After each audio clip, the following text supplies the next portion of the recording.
So I'm going to have my special guest today. So she is Mrs. USA Universe 2023. Hi, Meenu. Hi, Nutan. How's it going? It's all good, all good. How are you? I'm great. I'm great. And it's such a wonderful opportunity to go out live with you. And huge fan of you and your platform. And I truly appreciate that you invited me for this beautiful chat today. Thank you so much for accepting our invite, and we are so glad to have you on our platform. So, everybody, I am Nutan Vyas from Bharat FM, and welcome to the show Beyond Borders. And I'm really thrilled to have you, Mrs. Meenu, the Mrs. Universe America 2023. And recently, you were in Philippines, and you were in the top 6. Yes. So congratulations for all the achievements, all the good things you are doing. Thank you so much. Yes, Nutan. And yes, I'm Mrs. USA Universe. I just got back from Philippines about a month ago, and I was placed top 6 out of 105. But I think the biggest insight and highlight there was just meeting women from all different walks, phases of life, and also from different ethnicities. Just imagine women coming from Ukraine, and there were 3 or 4 queens came, just having them from Ukraine, being a war happening, and they were able to represent their country. I think that was just overwhelming for me, and being able to connect their real stories, I think that was totally empowering. So it was beyond words, incredibly beautiful experience for me, for sure. Definitely, for sure. I can understand and how hard is in come out in this situation and just be on the international platform to represent your country. Yes, yeah, it's definitely, I take a pride in that, and I feel very fortunate and blessed to be able to the first Indian women to represent United States, given it's a land of opportunity, it's a land of still unity.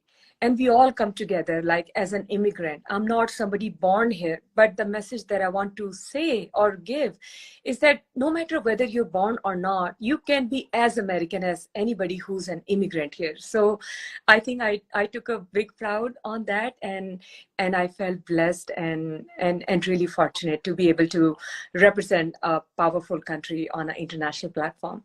Definitely. I totally agree with you. I couldn't agree more on this.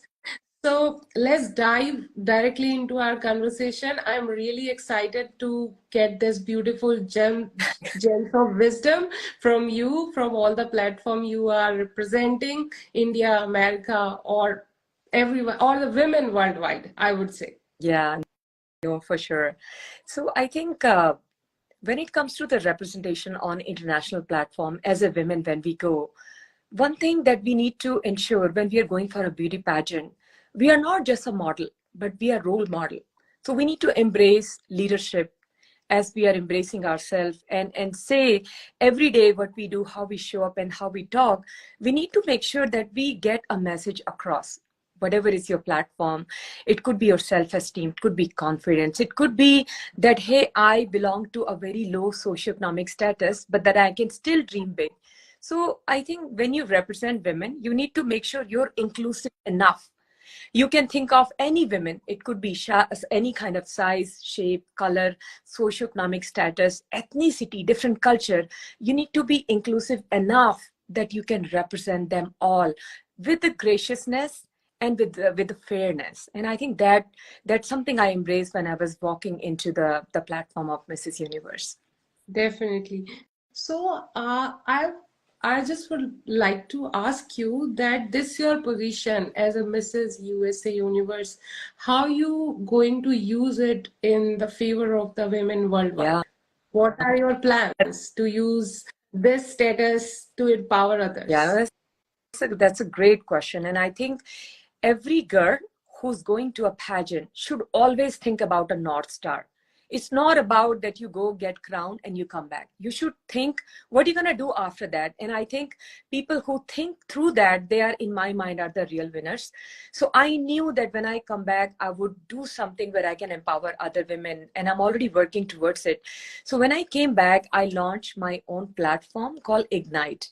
People may think it's a pageant coaching, but for me, it's a life coaching. It's really building that self-esteem, giving leadership platform to women where they can really own their self, own their decision making, build self-esteem, confidence, and do more.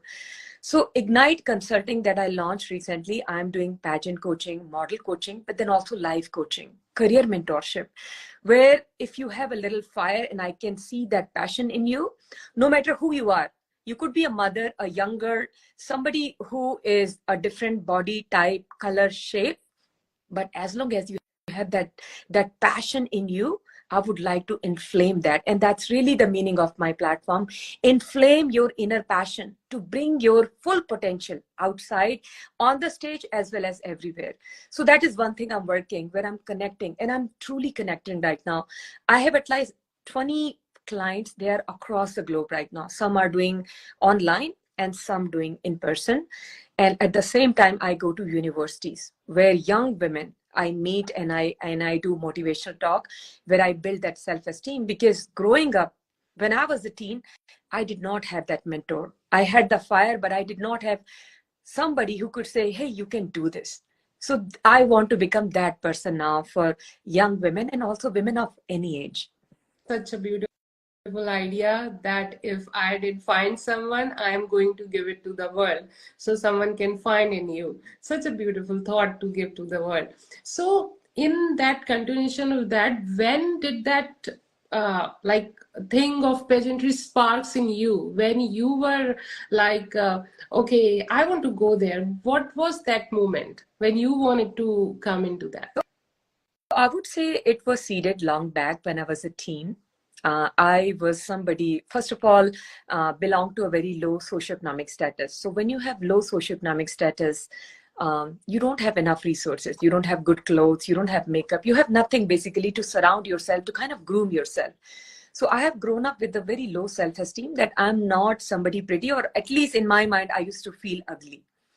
And back then, when I used to see beauty pageants like Sushmita Sen, Aishwarya Rai, I used to feel motivated that why God has not blessed me with beauty? Why only those women? And then somehow I used to feel that maybe someday I may change the definition of beauty, that it's not just the face beauty or face value, it's beyond that. It's beyond that in terms of what you can bring forward. Like God has blessed you with something, but what do you do with that makes more sense, and I think makes you more powerful. So anyways, long story short, as a teen, things passed out. And then after that, when I came to the college, then I came to United States, did my MBA working, and I became sort of a tech leader. So my journey has been Amazon, Microsoft, and T-Mobile. And now I lead team and in tech. But then when I became a leader, that's when I thought, I think I have enough leadership that I can now pass it on. And that's where the idea was seeded, that I should go for a beauty pageant. And I did know nothing. And I started my research, started with Mrs. Asia USA, then became Mrs. USA, and then went to Universe. So I would say the idea that was seeded, or at least I started, was 3 years back. And I then never looked back since then. Wonderful, amazing journey. I really loved it. So, in this journey, when you are looking around the women around the globe, actually, how do you think that pageant world or pageantry is going to help those women who are around the globe looking for some help? As you are working as an activist as well, how that platform is helping those women who are in need? Yeah, that's a great question. But I think it's a calling that you should hear about yourself. It comes. I'll give you an example. This year, for the very first time in Miss Universe, there is one girl representing Pakistan for the very first time. And I'm so proud and so happy about that. There is very first time a girl representing Nepal being the first curvy women. Those are revolutionary steps in my mind. And they are doing nothing but creating hope and dream for others, right? So I think when you ask this question about how different women can think about pageantry, When you go for pageant, it's not about winning or losing. Every single woman or girl that is going for a pageant, she is changing her life for good, for her life and for her family and for her community, because she is getting exposed to other women leaders, and there is a connection she's building. She's getting exposed herself to a leadership, to a platform. So she is going to uncover many possibilities. I still know so many sister queens from my pageant, the first pageant that I won. They did not win, but they are doing so amazing, like amazing things as an entrepreneur, as a coach, as somebody, women leadership, as an activist. So winning and losing is one thing, but when you go for a pageant, you build a whole lot of self-esteem in you. You build a whole lot of leadership. You uncover possibilities and you embrace those connections. And you then end up doing something or the other. And that's why I feel like whoever goes for pageant, they always have something to gain and have nothing to lose. Definitely. I just want to repeat that word, that you have something to gain and nothing to lose. Because this is a common perception of the people around. It's like they think about the beauty pageant. What is the common? I'm just telling the generalized idea. It's not my opinion, anything. So that people think that when you are going on the pageantry site or the fashion shows or something, you just going to represent you say I could say at this time a beautiful or the fit body or the beautiful shining face or the beautiful hairs. But this is not the definition, I feel. What When you are participating, you are in the crowd, you are in the middle of that, you are doing everything. What is your definition? How you want to project those pageantry competition to the world as a beauty definition, or it is something else? It is not beauty. Yeah, it's definitely beyond beauty. And when I say beauty, beauty has a definition. For me, beauty means owning your identity, owning your roots, your culture, and that too with resplendent confidence and self-esteem. That's beauty. So going to a pageant for me is beyond face value, beyond like just the physical beauty. Pageantry, you have to have a platform. There is a lot more work. I still remember Lara Datta. When she won, she actually was working very heavily towards women's rights. Same thing with Sushmita Sen. So these girls were able to work towards those rights, and those are bills that our government passed, and they wouldn't be able to work towards those amazing causes if they were not being part of this platform.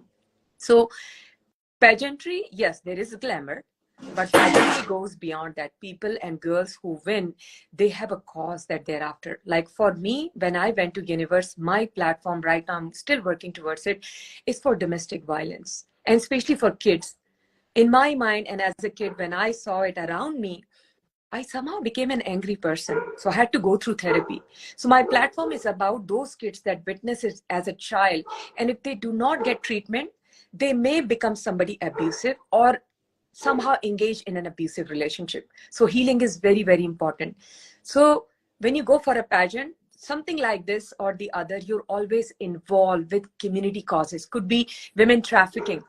And I work very, very closely with Maiti Nepal in Nepal to work towards against women trafficking. So yes, there is a glam fam. You have to have a walk. You have to know how to talk and how you walk your talk.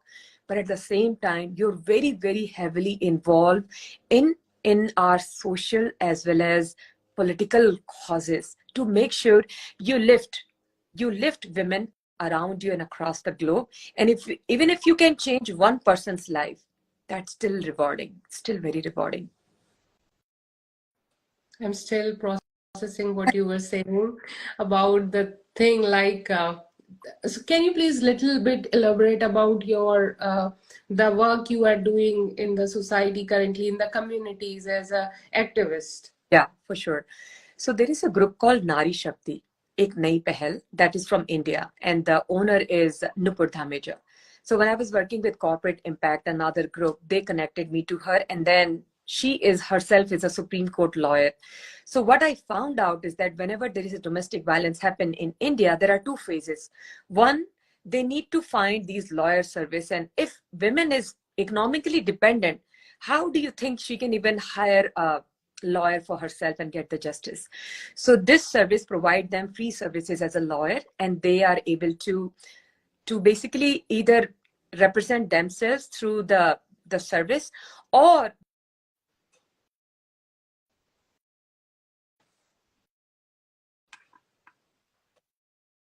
Okay, yeah. No, it's fine. I can hear you now. kids. If the kids are experiencing domestic violence, this service also provide them healing. That's my platform in Washington State. So my work, and so that those are one. And second thing is women trafficking. So there is a group of Mighty Nepal in Nepal, and Anuradha Koraila ji is the owner and pioneer, and she herself was a CNN hero in 2014. So I provide her enough support, sometimes financial or motivational, or whichever way, because Nepal is a country where women do go across the globe, and it's along those lines of women trafficking. And the reason, sometimes just for $500. So it was emotionally overwhelming for me to uncover, like, up to that extent things happen. So these are the two big groups that I support. And then from Microsoft, when I was working, I also support Pratham, which is for child education. Because if your foundation is strong, I believe that you can be a very responsible citizen, individual, son, daughter, or an adult. And those are the reasons why I support women trafficking, domestic violence, and education. Those are like three fronts I'm actively involved. And those are all three are really basic and very, very important to improve the human lives. As a child, those little kids going to grown up and make the society further. And if they are not healed, they are not going to make the beautiful and the calm and the peace society further. And So what I want to bring up, Nutan, is that as a parent, we should also realize few things. That as a parent, when you have argument, you sometimes don't realize that those kids are watching you constantly. Your kids, they may not show it to you, or you may not realize it, but somehow they're embracing that as a personality every single day, and that's forming their personality. So please have a consciousness when you have these conversations with your spouse and partner. You need to make sure there are kids, they are living beings, they are building their foundation. How do you talk? It may come back to you from your kids when they become adults. So be conscious about parenting, be conscious about like choice of words, be conscious about how you communicate, because patiently, directly, indirectly, those kids are watching you, and they may become just like you. definitely, because there's someone said that kids are not going to do things what you are saying to do, but they are doing things what you are You are doing. So if correct. Yeah. You so, can only teach through actions. You cannot teach through words. definitely. So, all these competitions you are going there. Recently, you just mentioned about the girl from Nepal and the girl from Pakistan. The first time they are coming and just showing the ray of hope to others who are sitting home and want to come out. So, when we are connecting globally, do you have any plans for the women to connect together? Any organization? And if you are currently, like you said, about two organizations, you are working with them.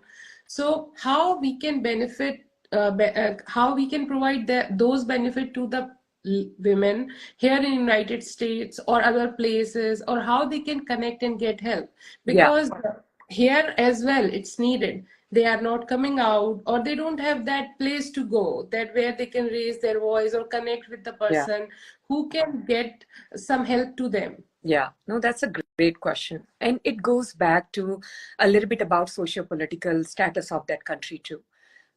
Like, for instance, if I pick up domestic violence, I'm involved in India, I'm involved in Nepal, I'm involved in United States, but globally, every country has different laws that they obey. So in that front, what I'm doing, I'm connecting with my sister queens. So I had sister queens from South Africa, New Zealand, Germany. So I'm connecting with them, asking them like what exactly they're doing on that front. So I'm forming slowly a group, because I just got back from Philippines after my competition and launch Ignite to connect women across the globe from different ethnicities. So for those causes, especially domestic violence trafficking, I'm connecting with my own sister queens, understanding what support they need from me, and if they can do the same thing that I'm doing in the United States and few other countries. That way, I feel like my quote is together we rise. That way, we can understand their political laws, also their policies, and still be able to intervene the way we are doing in these countries. So like, how do we learn? So it's coming. It's just I don't have a concrete plan yet. And I'm also working with some pageant systems, and they are international. It's just confidential because I haven't signed the contract with them. But my plan, once I sign and become their national director, that's when I'm going to bring these women together, and I'll always have a cause. In that cause, when they need helpline, that global helpline will always be available for them if they need help. So these are the two ways, through the platform, as well as through connecting my sister queens from other countries and still be able to help their country women for domestic violence and trafficking. So those are the two plans I have right now. These are really amazing and wonderful plans. I'm literally in love with both of them. It's like this is quite good to reach out to you, to reach that platform, to communicate with you with the help any kind, and we can spread the message together. And that's why we are here. Actually, I would like to actually use this platform. So if you're a woman, forget about beauty pageant at some point. If you have some fire in you or dream, or you're suffering where you're not somebody who's being valued, you're not somebody who's being respected in a relationship, or you're feeling at work you are being harassed, or you're not being valued for the work you're giving, you can always reach out to me. I know a lot of legal people here in the United States as well as in India through my connections and also through my experiences, because I'm a corporate woman too. I can help you. So my email is Meenu, MEENUG 1111 @gmail.com. Reach out no matter where you're from, and I'm here to help you. Definitely. Thank you so much giving this opportunity to all the queens around the globe who are there. Every woman has their essence. They have their own power and they are queen in their own ways. So I feel like God has blessed everybody with some sort of uniqueness. I had no clue growing up that someday I would represent United States, being in a small town, like super small town. It's a village. I did not know English. My dad used to make 10,000 rupees a month. We would stay in one room. Back then, I did not even think in my wildest dream that I would be able to come to America and represent United States. So one message is that no matter where you're born, dream big and think about possibilities that you cannot do now, but you can in future. definitely. So if you can think whatever you want to do, just think it, make it a dream, and work hard to make it possible. Absolutely, for sure. That's really wonderful, and getting to know all such beautiful experiences of yours about the life and as the pageant as well. So I will go back to our first question. I want to bring just one point. Like we were talking about the definition of the beauty and how people are perceiving it as a beauty pageant and the pageantry world. So what you would like to say to all women, that what is beauty for, if they want to go ahead, what they should not think. It's not about, because everybody is giving many guidelines that you should look like this, you should look like that, you should do that. What they should not think before thinking those beautiful dreams, like they want to go, their heart is saying they can do. Yeah, What? absolutely. One thing you should not think about is that your body size, no matter which size you are, 0 to 10 or whichever, do not think that's a barrier. Height, think about those things that God has given you. Those should not be the barrier because it's beyond your control. Things that are under your control is something you should think about more. Like, how do you talk? Something you can improve on. So if you know, from this year onwards, Miss Universe became flexible. They removed all kind of rules and regulation. Any age, marital status, or married, non-married women or mother, anybody can can be part of Miss Universe. And this year, from many countries, there were mothers walking, and they were looking absolutely amazing. There is a first curvy woman coming from Nepal. She's participating. A country like Pakistan, right? First time they're coming. So things are becoming flexible and they're not the same. So don't think about your height, shape, and color. Color is also important. Don't think just because you're white, you're beautiful, or if you're not, you're not. Like, it's beyond that. But think about your speech. How do you talk? How you show up? You should be aware about the current affairs. So when question answer happens, you should be able to address that in your own unique and authentic way. That's very important.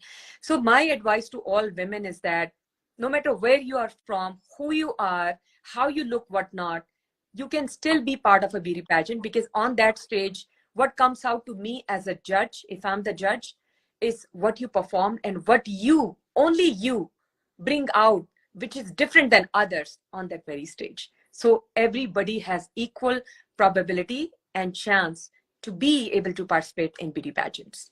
That's wonderful. I'm amazed to hear that this all regulation are out and everybody can go.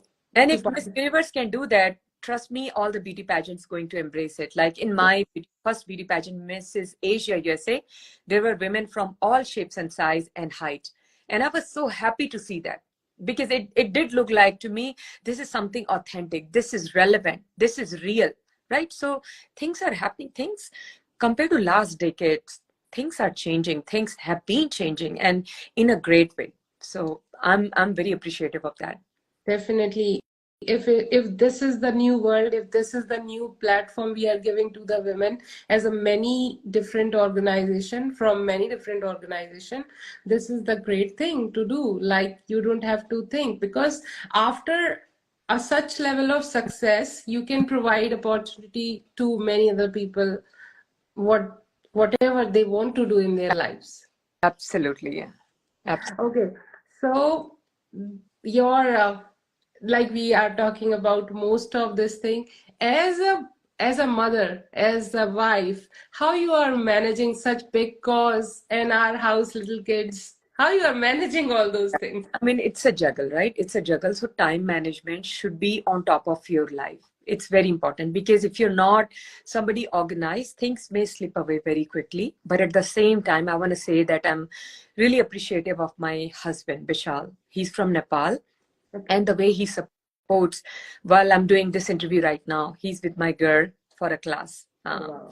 And my son is actually doing a homework in another room right now. So how you organize things around you so they don't get impacted, but at the same time, you have to be disciplined. Very important. So I try to wake up early and do my morning rituals, then start my work. And when I'm at work, I'm only at work. I do not do multitasking, and I do not do like, okay, I should do something else. Work, once I'm off work, then I try to work out if possible. And then after that, if I have to do something about my own platform, Ignite and things, so I focus on those. So it's not something easy, but once you have that passion, the energy comes in. So I'm always the last one to sleep and first one to wake up. That's one sacrifice I do every day, so that I can accommodate other things and being able to discipline, but then also leverage support system. If you do not ask for help, nobody will do it. So I seriously, when my pageant is happening, I reach out to all my friends. Can you do this, this, this? And most of the time they say yes. So there is a power in asking. Leverage every single support that you have if you need it. Because if you don't, nobody will offer it. So I would say do that and bring that support system, because pageant or anything big, you cannot do alone. You have to have people and village around you to make that happen. And that's why it's important to build relationship. Definitely. It's like you can, if you grow along, everyone grows. Yes. So, and you need to make sure that everybody has skin in the game. They're also benefiting. They're also learning. They also have some sort of tangible, non-tangible, concrete benefits out of it, so that people along with you, they buy in your mission. They buy in your goals, your passion, and they have the same energy and passion and authenticity. And that's where you kind of bring people along, because that's a skill too. You should learn people management. You should learn how to build honest relationships with people. And I'm blessed that I have great support system behind me. Super blessed on that front. Wonderful. That's amazing that the whole army of people is behind you to help you and help others as well. And I saw you are involved with everything. Yesterday I saw that you were in the Chhat Puja doing in the morning. It's a very early morning thing. Yes. So I see you doing everything. You are rooted with all your culture and that. So how that cultural part, your roots, are helping you in your mission. Yeah. And I think it goes back to my definition of beauty. I was earlier saying that beauty for me is owning your identity. We are blessed that we have very rich culture, that we should be able to live and breathe. Never forget your roots. Never, ever, no matter how big or successful you can become, never forget your roots. And I have not grown up with Chhat Puja. This is something my friend invited me, but I was so keen. So I went to her house and I wanted to experience. And those blessings, those connections, this experience was so surreal that I felt for those minutes that I was in heaven. It was that amazing. One thing I think, cultural side, that you should be rooted in your culture and on beauty pageants too. I have seen girls like beauty pageant, their empowerment for those countries also that were colonized for a longer time. Like think about Philippines. For more, maybe 200 more than United States, 200 more years they were colonized, just like India. They got independence 1946, we got independence 1947. When the colonization was happening, we had our roots and culture. It's just we were not on the front runner. So I think through beauty pageant, when you show and do a national costume round, you show your culture. That's where you're empowering every single girl in your country, in your ethnicity, that look, my culture, I'm embracing it graciously. You can do the same. And I feel like culture, beauty pageant, empowerment, and definition of beauty, they all go side by side. And no matter what, preserve it, pass it on to the next generation, and keep that spark, that treasure going generations to generations. Such a beautiful and emotional message. Thank you so much for explaining it so nicely that can connect to the people's heart. It's not just on the practical side or the verbal side. It's very emotional, to connect it all with your roots and go till the empowerment from whole history and all sort of the thing in few lines. So thank you so much for such beautiful explanation. So your last word of advice, what you want to give to everyone actually, not just women, what you want to say to the people, to the show, for our Beyond Border show viewers and all your fans. We are all your fans. Yeah. So please. Thank you so much for that. I think one small advice I would say, because we are living in the United States, and in the United States, at least 95% women work. So somehow they are economically independent, they are self-aware, they are more leaders, and they own their decisions.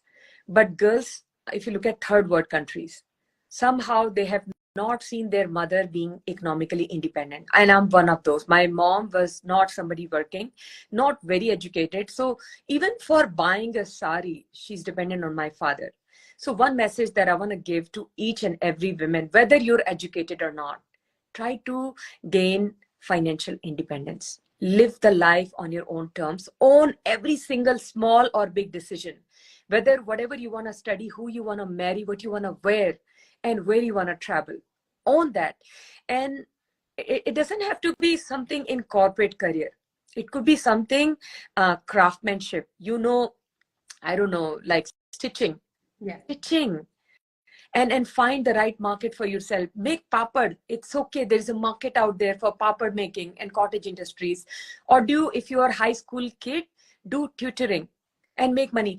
Once you make that first $100, that where your confidence builds and you know what to do more from there on. So one message is embrace financial independence, own your decision, and that will give you the confidence, leadership, and self-esteem. And that's when you feel like you're someone, you feel beautiful in your own eyes. You don't need validations from everyone. And when you are confident in yourself, that's when everybody else starts perceiving you confident, beautiful, and somebody like as a leader. So it starts from within. So please try to be financially independent. And if you're not, still own your decision. That's very important as a woman and as a girl. Definitely. Because as a woman, you are inside the home, just you are taking over all the things. That's also a work. So if you are not out there, you are still working. So you are still independent. Do not think here in United States, we all know how the house are running. Yeah, exactly. And United States could be an exceptional case because very empowered country. It's a powerful country. But I'm referring to third world countries, Asian countries. Yes. A generation before, like our mom's generation, if you pick up a stat, you may not even find, I don't know, 20% women working. So that's changed. Now is changing because of the digital phase or digitalization, but we are still not there. 60% population is dependent on farming, and those women might be working, might not be working. So it's so important for you to embrace financial independence, not for the sake of others, but sake of yourself. You need to feel that amazing. Whether you sleep or you wake up, you need to feel that I'm the most amazing woman in this world. And when you feel that, trust me, everybody else feel that in you. You don't need validation from others that you're beautiful or you're somebody who can do certain things. Show it through your actions. Definitely. And I'm just loving all it. I'm just embracing it. And I'm loving go. Nutan, you have such intriguing questions, and they kind of make me think on my toes right now and bringing back my memories as a child, as a teen, as an adult, as a wife, as a mother, and a person who has lived half of her life in India and now for last 16 years in United States, comparing the cultural side, cross-cultural perspective, comparing the work setting, family setting, and how things evolve. And another thing that just coming to my mind is that you as a woman, you also evolve. Yes. As a person who you were as a teen, who used to believe in herself, you're different now. So as you're evolving yourself and as a person, people also perceive of you differently. So sometimes it's all about perception. If you think about yourself as penny, people will think about you as a penny. If you think about self as a dollar, people will perceive you as a dollar. So you need to Yes. make sure you think about yourself, whoever is your aspirational goal about yourself. Definitely. And I couldn't agree more with all those wisdom words, because everything is really beautiful. The thought process is really very empowering in itself, that how you can make yourself big. It's not about being an egoistic person by taking those words. It's about how to put is a self-esteem, because sometimes people get confused in both of Yeah. the words, which are very similar. Yeah. Okay, if they're confused, you do not change your belief system. Sooner or later, you cannot please everybody, right? There will always be somebody unhappy with you, and that's okay. That's fair. That's authentic, because you may have different energies, but you keep doing and keep going on the right path for the right reasons. Very important, for the right reasons. Yes. And then sooner or later, the right energies will come together with you, and that's what you need. You don't need thousands and thousands of people with you. You need maybe 5 that are always happy regardless, unconditionally loving you, and then also they're always by your side no matter what. So I think when you build relationship, make sure you're very cognizant, you're very conscious about where you invest your time and energy. Do people dieting. If somebody is not right for your energy, you diet them out, and then it becomes more amazing to your diet. Yeah, definitely. It's like everybody is good, everyone is good around. Just you are not matching with them, and that's totally fine. No. Okay, yes. Being able to be okay is important thing too. Yes, yes. So that's really wonderful talking to you, and I'm not feeling at all to let you go. It is seriously amazing and very organic conversation, Nutan. I have never done any interviews where I think these kind of questions came in, and I felt so deeply rooted and associated with those with my past and my journey. And I feel like I'm so warm with you. So huge thank you to you as well, to like able to connect in such a great way and bringing beautiful questions and relevant questions to our community, our people, where I belong, whether it's cultural side of it, or it's international or cross-cultural side of it. So thank you so much to you as well. And thank you so much for your time. I know it's so hard for you to get this much time for people, but because you are doing great jobs. It's not that people are so busy. It's about you are doing really great, working around really great causes. You gave us time, came to our platform, gave such beautiful wisdom words to our viewers. And thank you so much. We will be looking forward to have you again. Thank you so much, Nutan. And one thing I also wanted to say kudos to Bharat FM, because I think this platform is a medium, and I think more and more women should join you and basically amplify their voice, their platform, their cause. And you never know who is listening to you that may change her life for good for forever. So please keep doing that. And I think huge best wishes to you and your platform. And again, thank you so much for having me today. Thank you so much again. And I would like to add up here that Bharat FM is a Bharat Media Group, as well as supporting women around in many socioeconomic forums. They are helping around people to get their voices up, to help them and go into the community at many platforms. And this is one of the sides where we are connecting. That is really, really awesome, Nutan. It's amazing connecting with you. Loved all the questions that you had today. Just love having you. Thank you so much. Thank you. Bye-bye. Good evening. Bye, everyone. Thank you so much for listening, and lots Thank you so much. Thank you so much, everybody, for joining us for such beautiful conversation. Bye-bye. Bye.